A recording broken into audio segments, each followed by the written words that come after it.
बहुत ध्यान देना इस कथा पर। शिव के मंदिर में कभी भी जाओ,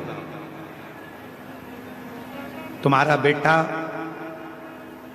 कोई नीट का एग्जाम दे रहा है, कोई कंपटीशन एग्जाम दे रहा है, तुम्हारी बेटी कोई परीक्षा दे रही है, तुम्हारा बच्चा, बेटा बेटी, पति पत्नी कोई भी कोई एग्जाम में बैठने का प्रयास कर रहा है, पहले तो उससे कहो कि अपनी मेहनत 4 गुना कर, खूब पढ़, परिश्रम 4 गुना कर। और मान लो 5-6 बार दे चुका, 2-4 साल हो गए, 5 साल हो गए, तो फिर उससे कहो शंकर के मंदिर में 7 दुर्वा लेकर जाओ। कितनी दुर्वा? यहां क्या बोलते हैं झारखंड में? दुर्वा कि दूब बोलते हैं? दुर्वा। 7 दुर्वा शिव के मंदिर में लेकर गए। जब जल का पात्र साथ में, 7 दुर्वा को नीचे की ओर रखो हथेली पर, जल का पात्र हाथ में लेकर भगवान देवाधिदेव महादेव को जल समर्पित करो। 7 दुर्वा में से 6 दुर्वा षडानंद कार्तिकेय जी को समर्पित कर दो, 1 दुर्वा भगवान शंकर के शिवलिंग पर चढ़ा दो। अपने हाथ की 3 उंगलियां शिवलिंग का स्पर्श करो और अपनी कामना कहकर, बाबा बहुत एग्जाम दे चुका हूं, बेटा बेटी ने बहुत परीक्षा दी है, हो नहीं रहा बाबा, अब आपके भरोसे है। बाबा को विनय करो, शिव जी पे चढ़ी हुई बेलपत्र दुर्वा वापिस लेकर आओ। जिस बच्चा जब एग्जाम के लिए जाए, परीक्षा देने के लिए जाए, उस दिन वो दुर्वा को अपने मस्तक पर प्रणाम कर कर, नमन कर कर, षडानंद कार्तिकेय का स्मरण कर कर फिर एग्जाम के लिए जाए। पढ़ाई अच्छी करना, दिल से करना, मेहनत ज़्यादा करना, और एक बार ये प्रयोग कर कर देखना, मेरा षडानंद कार्तिकेय सफलता जरूर प्रदान करे। 6 मुख से षडानंद कार्तिकेय जी का जो वर्णन हमारे शिव महापुराण में किया गया है, स्कंद पुराण में किया गया है, षडानंद कार्तिकेय जी फल शीघ्र प्रदान करते हैं, शीघ्र फल। महाराज वर मांगते हैं, वो क्या नहीं दे सकता? दुनिया का ऐसा कोई काम बता दो जो शिव ना करे। कल एक कथा सुनी थी अपने शारदा की। शारदा की कथा में आया था कि शारदा का पति जिस दिन शादी हुई उसी दिन बाहर गया, सर्प ने डस लिया। दिन में शादी हुई, शाम को सर्प ने डसा, और शारदा सुबह दोपहर में शादी हुई, और रात में शारदा शाम को सांप डसने के बाद शारदा विधवा हो गई, विधव्य। कितनी विचित्र कथा होगी। ये स्कंद पुराण की कथा है। हमने कहा था वो कथा को हम लाइव दिखा, उसको स्कंद पुराण में उसको अक्षरों को लाइव दिखाएंगे, आप लोग एलईडी पर पढ़िएगा। लाइए स्कंद पुराण, स्कंद पुराण।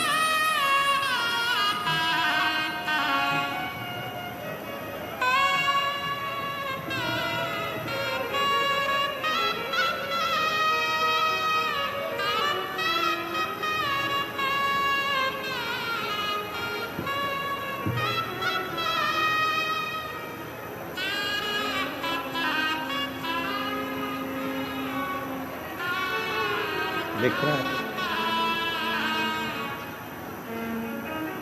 स्कंद पुराण, पृष्ठ संख्या 537, एलईडी पर आप लोग पढ़ेंगे। सूत जी कहते हैं, अनर्त देश में वेदरथ नामक एक ब्राह्मण थे। उनका जन्म उत्तम कुल में हुआ था। वे एक स्त्री पुत्र संबंध से विद्वान थे। ब्राह्मण के एक कन्या हुई जिसका नाम शारदा रखा था। पत्र में आप लोग देखेंगे जिसका नाम शारदा रखा गया था। वह रूप और शुभ में सुशोभित कन्या 12 वर्ष की हुई, तब उसे एक ब्राह्मण के साथ में विवाह कर दिया गया। अब नीचे की लाइन देखिए, दोपहर में विवाह करके पद्मनाभ जी ससुराल में सायंकाल होने पर संध्या उपासना करने के लिए एक सरोवर के तट पर गए। वहां विधि पूर्वक संध्या उपासना कर कर जब वो लौटने लगे तब अंधकारपूर्ण मार्ग में एक सांप ने उन्हें काट लिया, उससे उनकी मृत्यु हो गई। विवाह करने के पश्चात सहसा उनकी मृत्यु होने पर भाई बंधु सब रोने लगे और विधवा शारदा पिता के घर में वापिस आ गई। तभी एक दिन पिता के घर में जब शारदा आ गई तो एक निध्युम नाम के मुनि, अंधे मुनि, अपने शिष्य का हाथ पकड़े शारदा के घर पर आ गए। मुनि वहां पहुंचे तब परिवार के लोग थे नहीं, तब शारदा ने उनकी सेवा करी। भक्ति भाव से मुनि के पैर धुलवाए और सुखपूर्वक आसन बिठाया। तब तो हुए मुनि ने आदर पूर्वक, अंधे मुनि ने कुछ जान नहीं पाया और आशीर्वाद दे दिया, हे भद्रे, तुम पति के साथ विहार करके सर्वगुण संपन्न श्रेष्ठ पुत्र को जन्म दो, संसार में तुम्हारी बड़ी भारी कीर्ति होगी। अंध मुनि के द्वारा कहे हुए इस वचन को सुनकर शारदा बहुत विस्मित हो गई, हाथ जोड़कर बोली, नाथ, कैसा आशीर्वाद दे दिया, मैं विधवा हूं, मेरा पति तो मर गया और आप कह रहे हो पति के द्वारा मेरे गर्भ से बच्चा होगा, कैसे? तभी ऋषि ने कहा, ये मेरा वचन झूठा नहीं हो सकता। तब आगे बहुत सारी कथाओं का वर्णन किया। मुनि ने कहा, तुम शिव आराधना करो, शंकर की आराधना से फल जरूर मिलेगा। यह देखकर एक दिन मां जगत जननी जगदम्बा प्रसन्न होकर आ गई। मुनि ने कहा, मां, ये शारदा नाम की कन्या विधवा हो गई है, मैंने अंधा होने के कारण इसको वर दे दिया है कि तुम्हारे पति के द्वारा तुम्हें पुत्र होगा। अब इसका पति तो मर चुका है क्योंकि ये विधवा है, कहां से होगा? तब मां ने कहा, शिव का भक्त कोई वचन दे देता है तो पूरा शिव को करना पड़ता है। इसकी पत्नी स्वप्न में अपने पति को देखेगी, इसमें लिखा पत्नी स्वप्न में पति को देखेगी और स्वप्न में देखे हुए पूर्व पति को देखना, तब समझ लेना कि तुम्हारा गर्भ ठहर गया। और इस प्रकार कुछ दिन बीतने पर शारदा ने स्वप्न में पति का स्वरूप देख लिया और पार्वती के वरदान से स्वप्न में ही उसका गर्भ ठहर गया। ये शारदा का चरित्र स्कंद पुराण के अंतर्गत इतना सुंदर शारदा का चरित्र कहा गया। लोग पूछते हैं कि ये शिव महापुराण की कथा में ऐसा क्या होता है कि 50 साल की स्त्री को भी बच्चा हो जाता है, 30 साल 40 साल की स्त्री को बच्चा हो जाता है। कहा जिसको डॉक्टर ने मना कर दिया, जिसका रजो धर्म ही नहीं आ रहा, जिसको कैंसर जैसा रोग हो गया, किसी ने कहा किसी का लीवर खराब हो गया, किसी ने कहा किसी की किडनी खराब हो गई, किसी ने कहा किसी के शरीर में ऐसा हो गया और वो ठीक हो गया। उसका कारण क्या है? क्योंकि ये शिव पुराण की कथा सियोर वाला महाराज नहीं कहता, शिव महापुराण की कथा स्वयं देवाधिदेव महादेव कहते हैं। इसलिए ये वचन सिद्ध हो जाता है। लोग कहते हैं बेलपत्री पर शहद लगाकर क्या नौकरी लग सकती है? बेलपत्री पर शहद लगाकर क्या फल प्राप्त हो सकता है? क्या ऐसा सफेद आंकड़े की जड़ में? ये सब शंकर भगवान का अगर आपने विश्वास रखकर कर लिया, शिव उसका वर तुम्हें देते जरूर हैं। विश्वास होगा तो मेरा महादेव, शारदा का तो पति मर गया था, वेदव्य हो गई थी और विधव्य होने के बाद भगवान देवाधिदेव महादेव ने कृपा करी। मुनि ने कहा मेरी आंख नहीं थी, मैंने वर दे दिया, पर मैं शंकर का भक्त हूं और शंकर का भक्त अगर कोई बात बोलता है तो उसका वर पूरा होना चाहिए, शिव को पूरा करना चाहिए। शंकर के भक्त ने कहा है, शिव भक्त ने ये बात कही है तो वचन शंकर को निभाना पड़ेगा। तो शंकर जी ने पार्वती को भेजकर कह दिया, ए शारदा, तू स्वप्न में अपने पति को देखेगी और स्वप्न में पति के साथ रहेगी तो तेरा गर्भ ठहर जाएगा। और वही हुआ। वही गर्भस्थ। उसके पुत्र का नाम था शारदेय, जिसने कई शंकर भगवान की अविरल रचनाओं को रचा। कई रचा। और ऐसे दयालु नाथ से रिश्ता क्यों भटकते हो? क्यों लोगों के कहने में आते हो? शिव के मंदिर मत जाओ, एक लोटा जल मत चढ़ाओ, बेलपत्री मत खाओ, शंकर पर शहद लगाकर बेलपत्र मत चढ़ाओ। सीहोर वाले महाराज ने ये गलत बता दिया, शिहोर वाले महाराज ने वो गलत बता दिया। आप भरोसा करो तो शिव पुराण सुनो, आपका विश्वास हो तो शंकर के मंदिर जाओ। अब तो तुम भी खुद पढ़ सकते हो स्कंद पुराण में, आप खुद पढ़ सकते हो शिव पुराण में कि शंकर कैसी लीला करते हैं। देवता का काम है भाग्य लिखना, विधाता का काम है भाग्य लिखना, पर भाग्य को बदलने का काम तो केवल देवाधिदेव महादेव का। भाग्य बदल सकता है तो मेरा शंकर बदल सकते हैं, भाग्य बदल सकते हैं तो मेरे देवाधिदेव महादेव बदल सकते हैं। दुनिया में कोई नहीं बदल सकता, कोई।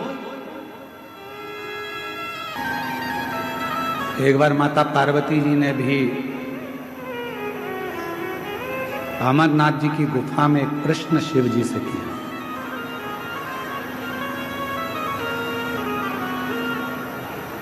और माता पार्वती जी ने अमरनाथ जी की गुफा में भगवान देवाधिदेव महादेव जी से एक प्रश्न किया। अमरनाथ की गुफा में भगवान शिव जी से एक प्रश्न किया,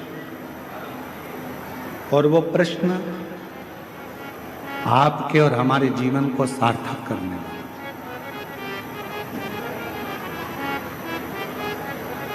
वो प्रश्न आपके और हमारी जिंदगी को आनंदित करने वाला है। शंभु, वो प्रश्न है माँ जगत जननी जगदम्बा अम्बा माता पार्वती जी भगवान शिव जी से प्रश्न करती हैं कि भोले बाबा, मैंने सुना है कि आप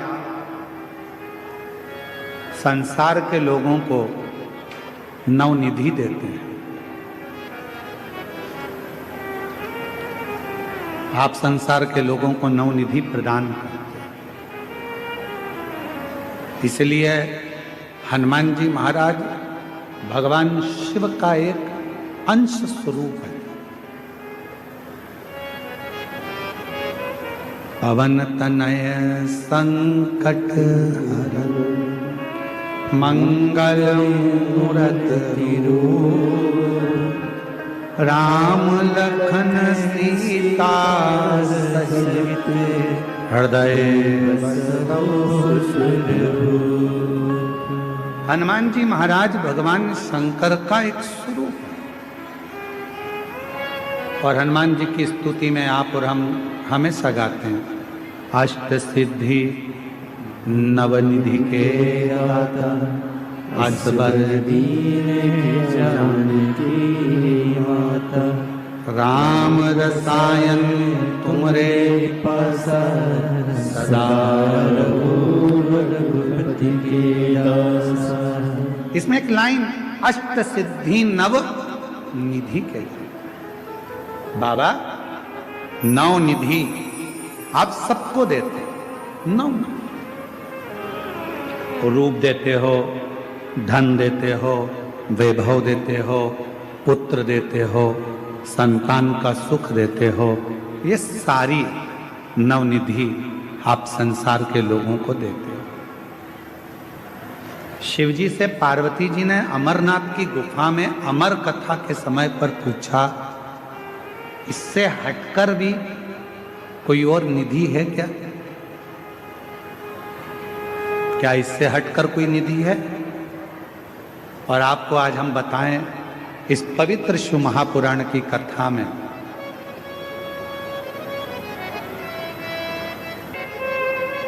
पार्वती जी शिव जी से पूछ रही कि नौ निधि के अलावा, आ जाइए, नौ निधि के अलावा क्या कोई और भी निधि है? क्या और कोई भी निधि विराजती है या और कोई भी निधि है? शिव महापुराण की कथा को हमने जितनी बार भी अध्ययन किया या आपने और हमने सुना पढ़ा, शिव महापुराण की कथा कहती है तारकासुर के पास में दुनिया का सारा वैभव था, वो मांगने कहीं नहीं गया था। तारकासुर के पास में दुनिया की सारी सत्ता थी, वैभव था, धन था, संपदा थी, वैभव, सत्ता, सब कुछ।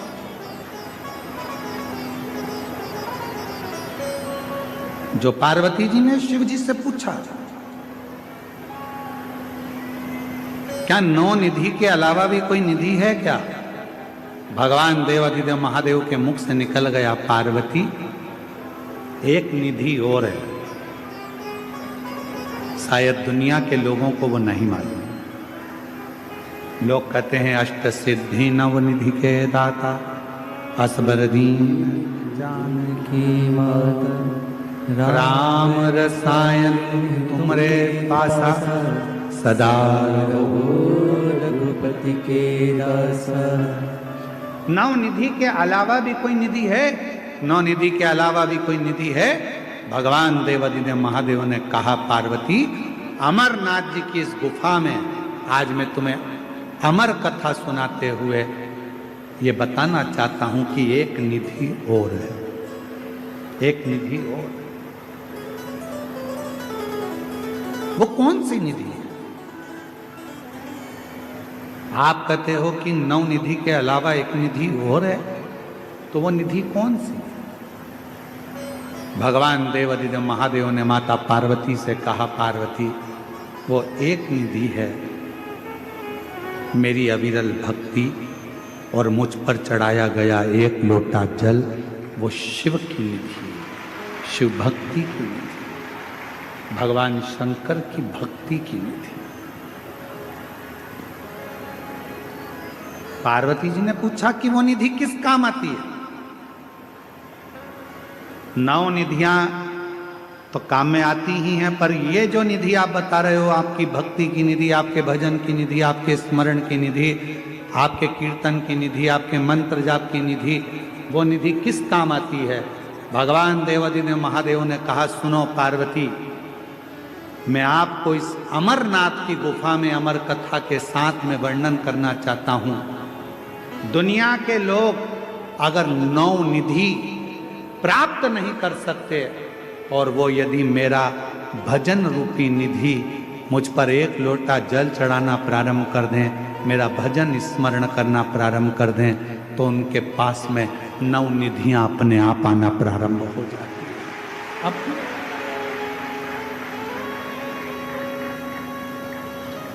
अपने आप वो निधियां आ जाए।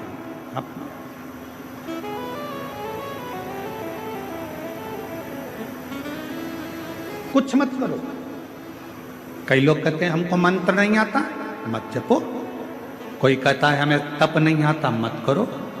कोई कहता है हमको साधना नहीं आती, मत करो। कोई कहता है हम उपवास नहीं कर सकते क्योंकि हमको शुगर है, मत करो। कोई कहे हम व्रत नहीं कर सकते, हमको शुगर है, बीपी है, मत करो। कौन कहता है कि करो? कुछ नहीं कर सकते, मत करो। ना हम जप कर सकते हैं, ना तप कर सकते हैं, ना साधना कर सकते हैं, ना उपवास कर सकते हैं, ना हम कुछ कर सकते हैं। तो केवल एक काम करो, प्रतिदिन शंकर के मंदिर में जाकर एक लोटा जल चढ़ाना प्रारंभ कर दो, सारी निधियां तुम्हारे पास आना प्रारंभ हो जाए, सब निधियां।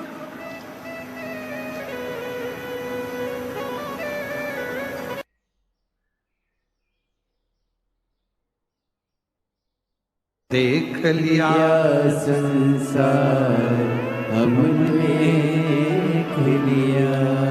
निधियां, 9 निधि से बड़ी भी एक निधि है, वो परमात्मा की अविरल भक्ति, परमात्मा का भजन, परमात्मा का स्मरण, परमात्मा का मंत्र जाप, श्री शिवाय नमस्तुभ्यम।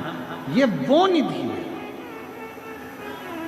ये परमात्मा की वो निधि है एक लोटा जल परमात्मा की वो निधि है। श्री शिवाय नमस्तुभ्यम परमात्मा की वो निधि है। पंचाक्षर मंत्र नमः शिवाय परमात्मा की वो निधि है।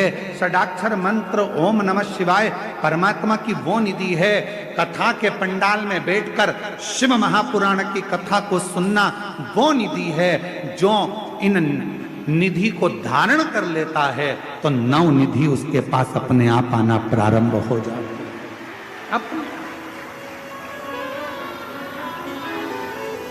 जिसने इस निधि को धारण कर लिया,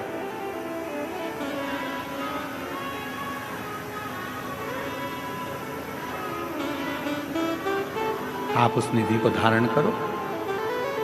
शिव का नाम, शिव का मंत्र, शिव का जप नित्य करो। तारकासुर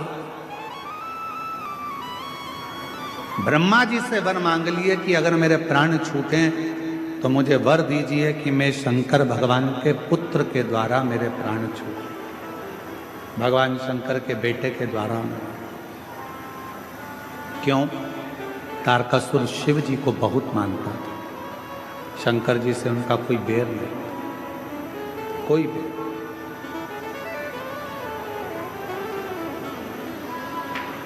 शिव जी से कोई बैर नहीं है, शिव को बहुत मानता। और शंकर भगवान को इतना मानता है तारकासुर कि बाबा देव आदिदेव महादेव के लिए उनको पूर्ण परिवार के साथ देखना चाहता था, इसलिए ये वर मांग लिया था कि शिव जी का पुत्र मुझे, शिव जी का। अगर मारना ही है, मान लो मेरे प्राण जाना ही है, तो भगवान शंकर के बेटे के द्वारा मेरे प्राण छूटे, भगवान शंकर के पुत्र के द्वारा। ठीक है। जब षडानंद कार्तिकेय जी का प्रागट्य हो गया, शिव जी के तेज पुंज से गंगा जी की धार में भगवान शंकर का तेज पुंज गया और उनसे 6 पुत्रों का जन्म हुआ। वो 6 पुत्र को माता कृतिकाओं को दिया गया और कृतिकाओं ने उनका पालन किया, तो 6 को एक कर कर कार्तिकेय कर दिया। उन षडानंद कार्तिकेय जी महाराज जिस समय पर तारकासुर का वध करने के लिए गए तो अपनी माता के चरणों को नमन करने के लिए गए, माता को प्रणाम कर। कितनी सुंदर बात कही है शिव महापुराण के अंदर। हर व्यक्ति को अपने अंदर ये बात उतारना चाहिए।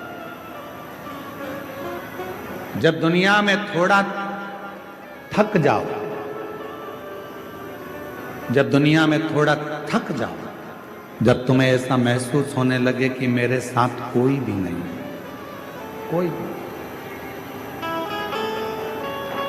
जब दुनिया में थक जाओ और तुम्हें यह महसूस होने लगे कि मेरे साथ कोई भी नहीं है, मैं अकेला पड़ गया हूं, बहुत तकलीफ की जिंदगी जी रहा हूं, बहुत दुख है, बहुत कष्ट है, बहुत तकलीफ का जीवन जी रहा हूं, मेरे साथ कोई भी नहीं, तो शिव महापुराण की कथा कहती है फिर एक काम करो,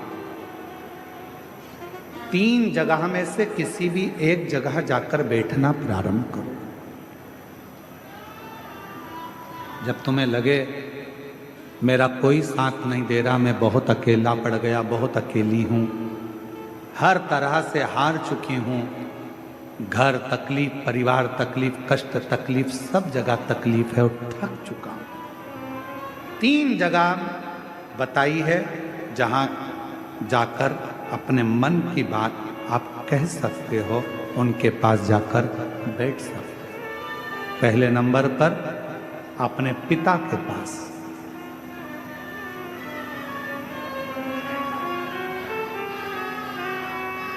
थोड़ा दुख है, मन अंदर से कचोट रहा है, तकलीफ है, कष्ट है, परेशानी है, अपने पिता के पास जाकर 2 क्षण बैठ जाओ।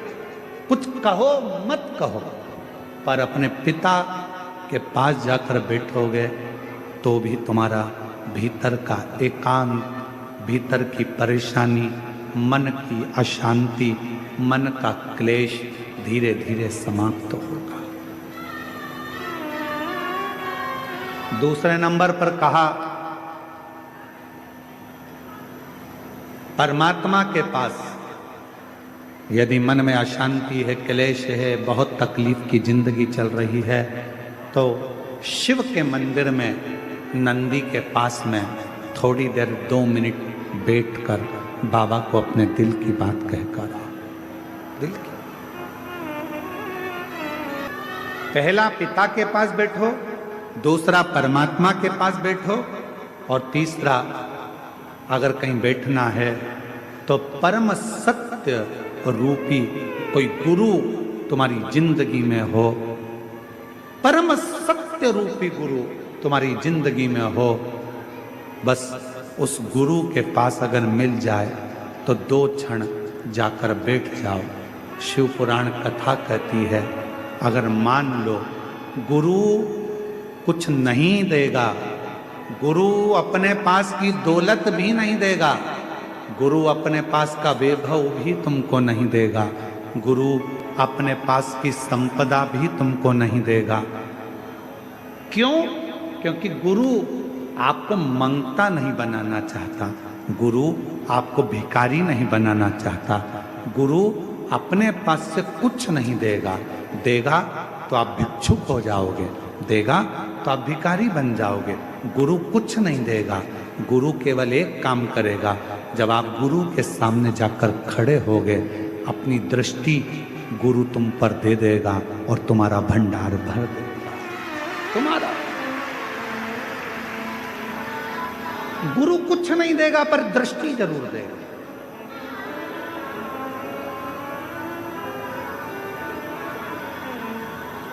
और कृपा की ना वो जो आदत तुम्हारी तो सुनी है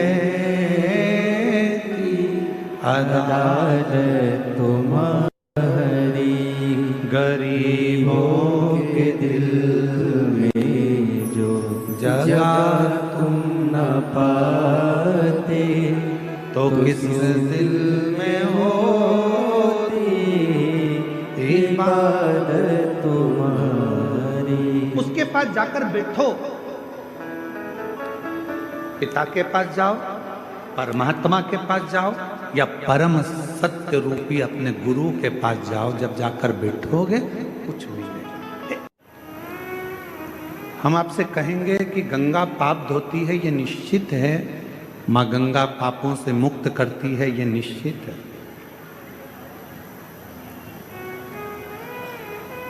पर गंगा मैया आपके बेकार विचारों को,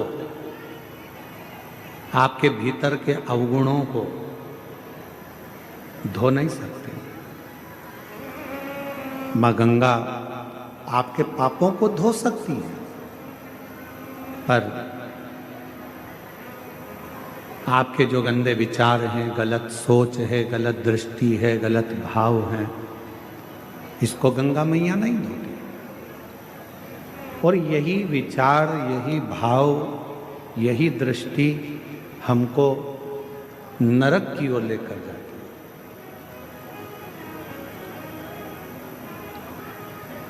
तो फिर हमारे मन के गलत विचारों को, गलत दृष्टि को, गलत भावों को समाप्त कौन करता है? तो शिव महापुराण में यही प्रश्न चंचुला जी ने भी तुमरुका जी से करा था कि हमारे भीतर के विकारों को, हमारे भीतर के गलत विचारों को, हमारी गलत दृष्टि को, हमारे गलत भावों को कौन समाप्त कर सकता? तो भगवान तुमरुका जी ने कहा था, जब कली काल में चारों तरफ हाहाकार मचा रहेगा, कोई गाड़ी जा रही है, एक्सीडेंट हो गया, कोई फ्लाइट उड़ रही है, कहीं एक्सीडेंट हो गया, कहीं ट्रेनों का एक्सीडेंट हो जाता है, कहीं मनुष्य चलते चलते गिर जाता है, कहीं हार्ट अटैक बढ़ रहे हैं, कहीं शुगर बीपी बढ़ रहा है, कहीं बीमारियां, कैंसर जैसे रोग, कहीं टीवी, कहीं किडनी, कहीं लीवर, कहीं थायराइड, ऐसे कई रोग, कोई घुटना, कोई कमर, कोई बुखार, कोई कुछ, कोई कुछ, प्रत्येक मनुष्य जब संसार सागर में दुखी होगा, सारे दुखों से वो ग्रसित होगा, और यदि वो एक बार भी अपनी जिंदगी में शिव महापुराण की कथा को श्रवण कर लेगा तो निश्चित है कि उसके भीतर के विकार, उसके भीतर के जो गलत भाव है, गलत दृष्टि है, गलत विचार है, गलत सोच है, वो सारा की सारा समाप्त होते चले जाएगा।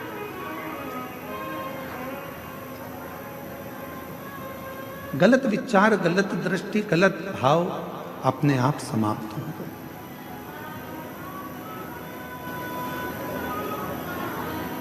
और मैंने तेरे ही भरोसे बाबा, तेरे ही भरोसे हवा बिच उड़ती जावागी बाबा, डोर हथों छड़ना मैं कटी जावागी। हमारे विचारों को, हमारी बुद्धि को, हमारे चित्त को हमें सुधारना, तो हमें शिव महापुराण की कथा की शरणागति लेना पड़ेगा। आज हमारे साउंड वाले ने बहुत अच्छा साउंड चला रहा है, एक बार जोरदार ताली बजाकर उसका भी स्वागत करें।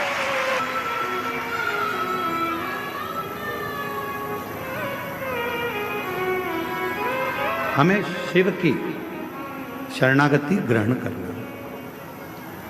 अब शिव की शरणागति कैसे ग्रहण कर सकते हो? तो उसमें तुम्हें कुछ देने की जरूरत नहीं है।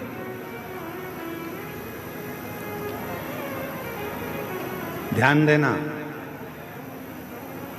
जबरदस्ती मार ठोक के माँ बाप भी नहीं बनते।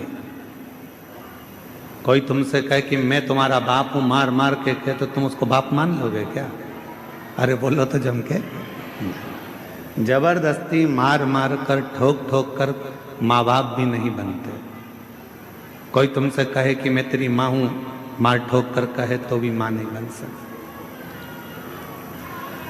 जबरदस्ती मार ठोक कर माँ बाप नहीं बनते, जबरदस्ती मार ठोक कर गुरु नहीं बनते। कोई कहे नहीं तुम्हें हमसे तो गुरु मंत्र लेना ही पड़ेगा, हम जो मंत्र देंगे उसका जाप करना पड़ेगा, हमको गुरु बनाओ, किसी को मत पूछो, हमारे फोटो की पूजन करो, हमको घर में रखो, हमारी आराधना करो, हमारी आरती करो, हमारे चरण धोकर पियो। बस मार ठोक कर गुरु भी नहीं बनता, मार ठोक कर माँ बाप नहीं बनते, मार ठोक कर गुरु नहीं बनता। और याद रखना,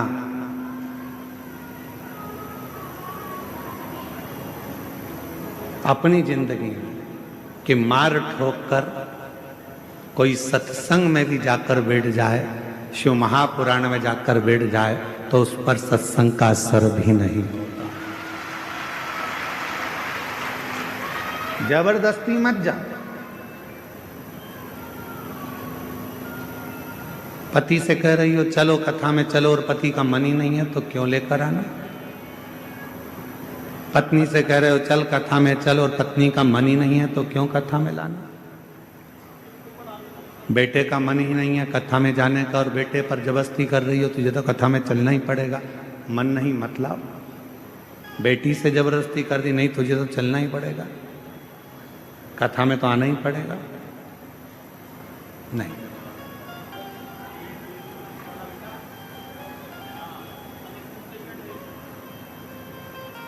आप कथा सुनकर, आपके मन में शिव बसा हुआ है, आप कथा सुनकर जब यहां से जाओगे, आपको आपका खुद का मन करे तो कथा में जाओ। कई लोग आएंगे, उनको यहाँ पर चारों तरफ पड़ी हुई गंदगी भी दिखेगी। कई लोग आएंगे, उनको यहाँ चारों तरफ कुछ ना कुछ पड़ा हुआ दिखेगा।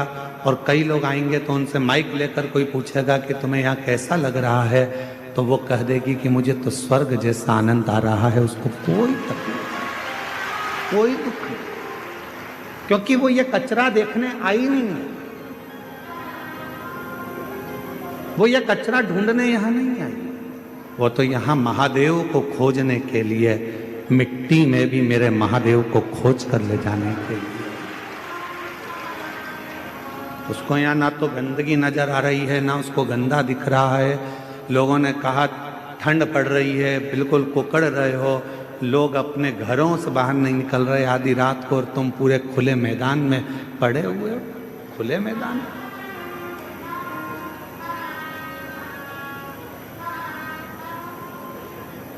उसे शिव से मतलब, उसे शंकर से मतलब, उसे किसी और से मतलब है ही नहीं।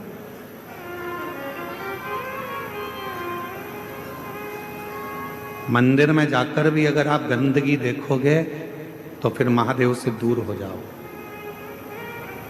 कहाँ गए थे? देवघर में बाबा के दर्शन करने गए थे। क्या हुआ?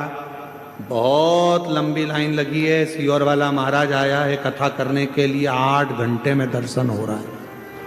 8 घंटे में दर्शन। सवेरे 4 बजे से लगी थी मंदिर में तो 10 बजे दर्शन हुए। अच्छा, सावन में हम दर्शन करने आते हैं, सावन में जल चढ़ाने आते हैं तो आधे घंटे में जल चढ़ जाता है, और यहाँ कथा में 8 घंटे में दर्शन हो रहा है। ऐसा हो क्या रहा है? कारण क्या है? उसका एक कारण है, सावन में जब हम जल चढ़ाने आते थे तो अर्घा में जल डालकर बाहर निकल जाते थे। कथा में बाबा तुम्हें अंदर तक बुलाकर दर्शन करा रहा है, इसलिए 8 घंटे लग रहा है। इसलिए 8 घंटे लग रहा है। अंदर तक जाओगे, पहुंचोगे, और 8 घंटे लग रहे हैं, लगने दो, कोई कारण होगा। भगवान अपने दरवाजे पर तुम्हें इतने घंटे तक खड़े रहने का मौका दे रहा है, नहीं तो तुम 10 मिनट खड़े नहीं हो। 8 घंटे खड़ा रख रहा है, जरूर कोई बात है। तेरे पाँव में कोई तकलीफ होगी, तेरे कमर में कुछ कष्ट होगा। बाबा ने कहा मेरी लाइन में लग जा, नहीं तो डॉक्टर की लाइन में लगना पड़ेगा, इसलिए यहां लग जाएगा। तो सीधी सीधी कथा है ना। रावण शंकर भगवान का दुश्मन था क्या? नहीं, पर नंदी से उसका द्रोह था, गण से द्रोही बना था। भस्मासुर शिव का द्रोही था क्या? नहीं, पर वो नंदी से, भृंगी से, श्रृंगी से उसकी दुश्मनी थी। चलो, अभी तक हमने एक भी उपाय ऐसा नहीं बताया तुमको बदला लेने का। आज हम तुमको बदला लेने का उपाय बताते हैं कि बदला कैसे लेता है। ठीक है? अगर कोई तुम्हारा बुरा करे, कोई तुम्हें अपशब्द कहे, कोई तुम्हें गाली दे, ताना दे, आड़ा टेढ़ा काम करे और तुम्हें उससे बदला लेना है तो कैसे लोगे? कैसे बदला लोगे? आज हम तुमको, अभी तक हमने ये उपाय नहीं बताया था, आज बता देते हैं कि किसी व्यक्ति से अगर बदला लेना है तो कैसे लेना है। तो एक काम करना, उस व्यक्ति से अगर बदला लेना है तो 1 लोटा जल भरना, शंकर के मंदिर में जाना और दिल से कह देना मैंने उसको माफ कर दिया। दिल से कह देना मैंने उसको माफ कर दिया। उसने मुझे गाली दी, उसने मुझे अपशब्द कहा, उसने मुझे ताना दिया, उसने मुझे आड़ा टेढ़ा बोला, उसने मेरे ऊपर हाथ उठाया, उसने मेरे लिए गाली बकी, उसने मेरे ऊपर जो करा करा, उसने मेरा बुरा चाहा। पर शंकर के मंदिर में 1 लोटा जल चढ़ा कर कहना, जिसने मेरे साथ बुरा करा बाबा मैंने उसको माफ कर दिया, पर मेरे बाबा जल इसलिए चढ़ा रही हूं, एक समय ऐसा लाकर खड़ा करना, मुझे इतनी उन्नति की सीढ़ी पर चढ़ा देना, जिसने मुझे गाली दी है एक दिन वो मुझसे मिलने के लिए तरसे, वो समय लाकर रखना, वो समय लाकर रखना। बाबा मैंने उसको माफ कर दिया, मैंने अपने मन से निकाल दिया, मैंने उसको मन से हटा दिया कि कोई ने मुझे गाली दी थी, कोई ने मुझे अपशब्द कहा था। तो ये बहुत बड़ा उपाय है महाराज, दुनिया में इससे जोरदार उपाय नहीं होगा। अभी तक महाराज ने जितनी कथा करी उसमें सबसे जोरदार उपाय यही है, 1 लोटा जल सारी समस्या का हल। माफ करना सीखो। गाली दे दी, माफ कर दो। अपशब्द कह दिया, माफ कर दो। कोई ने कुछ बोल दिया, माफ कर दो। किसी ने कुछ कह दिया, हो गुरुजी वो ऐसा बोल रहा था, अरे माफ करो जी। तुम जवाब दोगे तो वो क्या करेगा? वो क्या करेगा? सारे देवताओं का अगर आप भ्रमण करेंगे तो द्वारकाधीश द्वारका जी में बैठे हैं, बद्रीनाथ जी बद्रीनाथ में बैठे हैं, जगन्नाथ जी जगन्नाथ में बैठे हैं, भगवान अयोध्यानाथ अयोध्या में बैठे हैं, बिहारी जी वृंदावन में बैठे हैं, भगवान कृष्ण वहां, भगवान कहीं इस रूप में, भगवान कहीं ना कहीं मेरा परमात्मा बैठा हुआ।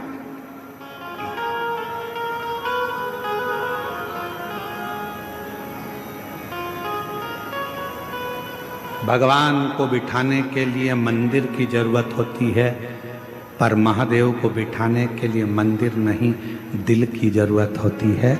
वो जहां दिल पड़ता है वहां बिठा, जहां शिव कथा कर। हमें बदला नहीं लेना है, हमें माफ करना सीखना है, माफ करना सीखना। स्वयं को ठीक करो, स्वयं को बदलो, शिव का नाम लेकर अपनी मेहनत को 4 गुना बढ़ाने का प्रयास करो। फिर देखो, जो तुम्हारे को गाली देते थे, अपशब्द कहते थे, ताना देते थे, वो तुम्हारे सामने हाथ जोड़कर खड़े मिलेंगे। जो अपशब्द कहते हैं, जो ताना देते हैं, वो भी तुम्हारे दरवाजे पर खड़े मिलेंगे। और ऐसे दयालु नाथ से रिश्ता बनाए, ऐसे दयालु नाथ से रिश्ता बनाए, मिलता रहेगा आपको जो कुछ भी चाहिए, मिलता रहेगा आपको जो कुछ भी चाहिए। ऐसा करिश्मा होगा जो हुआ कभी नहीं। बोलो बोलो बोलो, ऐसा करिश्मा होगा जो हुआ कभी नहीं। मांगा है भोलेनाथ से वरदान एक ही, तेरी कृपा बनी रहे जब तक है जिंदगी, तेरी दया बनी रहे जब तक है जिंदगी। मांगा है भोलेनाथ से वरदान एक ही। हम उससे जब वर मांगते हैं, वो क्या नहीं दे सकता। दुनिया का ऐसा कोई काम बता दो जो शिव ना करे, क्या ना देवे। कई लोग कहते हैं हमारे गांव में मंदिर नहीं है, कोई कहता है हमारे गांव में शिवलिंग नहीं है, कोई कहता है हमारे गांव में शंकर का ओटला नहीं है, कोई कहता है हमारे गांव में शिव प्रतिमा नहीं, शिवलिंग नहीं। मेरी जीजियों, निवेदन है, अपने घर में छोटा सा शिवलिंग रखकर उसकी आराधना करना प्रारंभ करो। धीरे धीरे धीरे धीरे अपने आप तुम्हारे गांव में, तुम्हारे मोहल्ले में, तुम्हारी कॉलोनी में, तुम्हारे नजदीक में शंकर का मंदिर बनकर ही रहेगा। शिव तुम्हारे करीब में आकर ही रहेगा। आप भजो तो,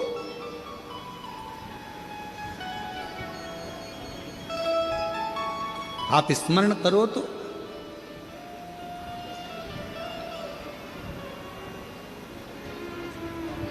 नील वर्मा ने सारे मंदिर तोड़वा दिए राजा ने, और राजा नील वर्मा ने सारे मंदिर तोड़वा दिए, शिवलिंग तोड़वा दिए, मंदिर हटवा दिए, होटलें हटवा दिए। हर्षपत्नी पद्मावती एक कुंड के पास बैठ गई, मिट्टी का पार्थिव शिवलिंग का निर्माण कर रही है। पार्थिव शिवलिंग का निर्माण, और पार्थिव शिवलिंग का निर्माण करते करते करते करते वो आराधना में जो डूबी, साधना में डूबी, जो साधना में डूब गई, इतने में आ गया राजा नीलवर्मा। जैसे ही राजा नीलवर्मा आए, उन्होंने देखा कि ये पद्मावती तो वापिस शिव की आराधना में लग गई। अब शिवलिंग नहीं है, शिव प्रतिमा नहीं है, मंदिर नहीं है, ओटले नहीं है, शंकर का कहीं शिवलिंग नहीं है, तो इसने तो पार्थिव लिंग का निर्माण करना प्रारंभ कर दिया। पार्थिव लिंग